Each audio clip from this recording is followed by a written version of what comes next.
Oi, gente, boa tarde. Tô com saudade de vocês. Enfim, professor Marcelo, meu nome é Jéssica, número 14. Nosso grupo ficou responsável por falar sobre os alimentos enlatados. Eu vou começar contando um pouco sobre como se desencadeou, como que surgiu os alimentos enlatados. Basicamente, no século XIX, ele surgiu para... Ele foi feito, o alimento enlatado foi feito para atender uma necessidade básica do exército. Ou seja, o alimento ele tinha que ter uma certa conservação para uma campanha de exércitos que lutavam, que tinha uma campanha que tinham que lutar e que tinham que se alimentar, né? E da década de 30, já na década de 30, esses alimentos foram se tornando muito popular. E atualmente, né, foi só se tornando popular desde a década de 30, mas até hoje, né? Muita gente consome os alimentos enlatados, até na nossa enquete que a gente fez na internet. A maioria, meu Deus, tipo, 8 pessoas não consomem alimentos enlatados e 30 e pouco consomem. E, tipo, só se tornou muito popular desde a década de 30. E, atualmente, anualmente, são produzidos 200 bilhões de enlatados. E, basicamente, os alimentos são adicionados, né, dentro de uma lata, preenchidas com água, óleo e alguns ácidos, e são fechados completamente e colocados sobre uma temperatura muito alta e com pressão, antes de ser, né, vendido, ser colocado, produzido no mercado. E esse processo dos alimentos enlatados, de colocar o alimento mesmo, o óleo e a água, é totalmente por máquina. Você fica tipo... Certamente que não só os alimentos enlatados são produzidos por máquinas, mas tipo, os alimentos enlatados eles são totalmente produzidos por máquinas. Não tem manualmente nem nada, nenhuma produção manualmente. E são adicionados ácidos e óleos, mas tem alguns alimentos enlatados que são adicionados compostos químicos, que é justamente para mais duração de sua conservação e a questão da aparência. E é isso. Isso foi o início sobre os alimentos enlatados. E vai ser falado sobre as doenças, alguns alimentos ultraprocessados, para vocês entenderem melhor. Obrigada. Boa tarde, meu nome é Ingrid e eu vou falar sobre os benefícios dos alimentos enlatados. Bom, com a correria do dia a dia, consumir alimentos enlatados é uma forma bem mais rápida e prática de você preparar aí várias receitas sem perder muito tempo, né? E também os alimentos enlatados oferecem melhor custo-benefício, porque eles são mais baratos e também porque eles têm um prazo maior de validade, né? De anos. E também eles não precisam de refrigeração para serem conservados. Bom, todos sabemos que os alimentos enlatados, eles têm a tendência de ter um sódio muito alto, né? Então é sempre bom você preferir optar por produtos com baixo teor de sódio.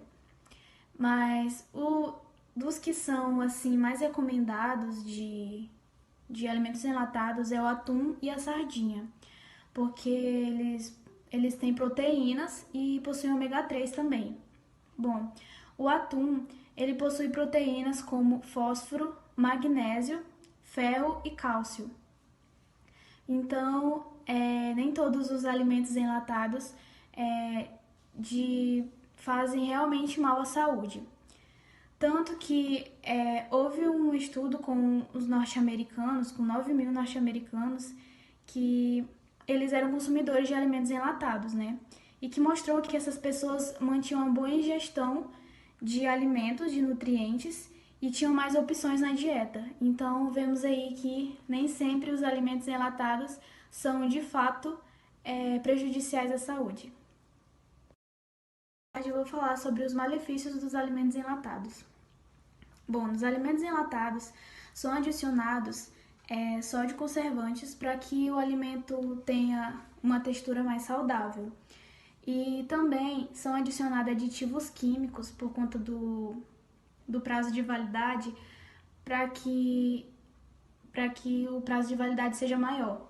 E esses aditivos químicos são prejudiciais à saúde porque eles fazem com que desequilibre as funções do nosso organismo. E bom, o alimento enlatado, ele dentro da lata, ele é revestido por uma película que faz com que a lata não entre em contato direto com o alimento. E por isso você deve evitar comprar alimentos enlatados que a lata esteja perfurada ou amassada, porque quando essa película se rompe, ela libera toxinas que entram em contato direto com o alimento.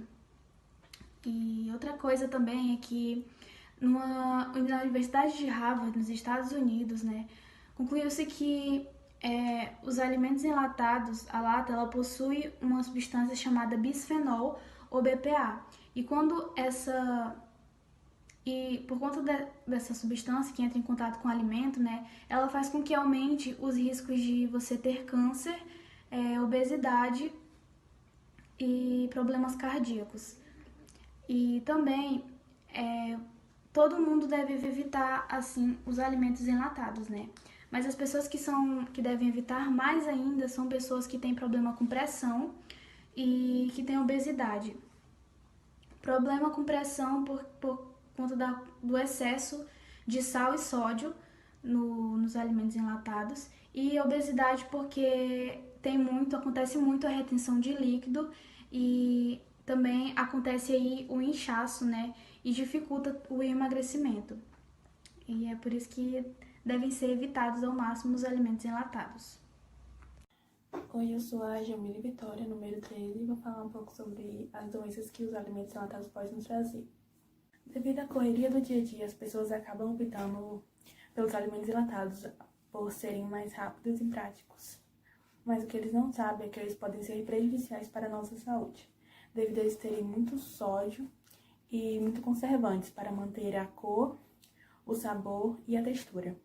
Outra observação que é importante ressaltar é que as próprias latas amassadas podem contaminar o alimento. Por isso que é recomendado, quando você for comprar algum alimento enlatado, você olhar se a lata não está amassada, porque elas possuem metais pesados. Quando a lata não está amassada, é porque ela possui uma espécie de película que protege o alimento de não ser contaminado por esses metais pesados. Agora eu vou falar sobre o botulismo. O botulismo é uma doença não contagiosa, muito grave e rara, causada pela potente toxina de uma bactéria. Ela atua no organismo devido a algum alimento contaminado, e principalmente os alimentos enlatados que não têm a prevenção adequada. Existem vários tipos de botulismo: o botulismo infantil, o botulismo causado por feridas e o botulismo que é o nosso foco, que é o botulismo alimentar. Os alimentos que são relacionados são conservas, sardinhas, milhos enlatados, molho de extrato de tomate e salsichas, além de outros que podem causar essa doença. Agora eu vou falar sobre os sintomas do botulismo alimentar. Eles podem ser gastrointestinais ou neurológicos. Os gastrointestinais, eles são dor no abdômen, vômito, diarreia e náuseas. E os neurológicos são boca seca, pálpebra caída e visão dupla e visão turva. O botulismo pode ter a duração de 1 a 2 semanas e se estabilizar de 3 a 4 semanas. Vai depender do organismo de cada pessoa, vai variar, não é sempre assim. Em casos mais graves, ele pode durar de 6 meses a 1 ano. Então, vocês pensem bastante antes de trocar um alimento fresco por um enlatado. Agora eu vou falar como prevenir o botulismo. Muitas pessoas, quando chegam no trabalho, acabam optando por esse alimento, né? Devido ao dia, correria e tal. E for fazer algum alimento fresco, vai demorar demais. Aí eles acabam optando por essa opção. Então, como prevenir o botulismo, no caso? Você tem que, quando você for comprar o alimento, você tem que observar se a embalagem ou a lata não está danificada.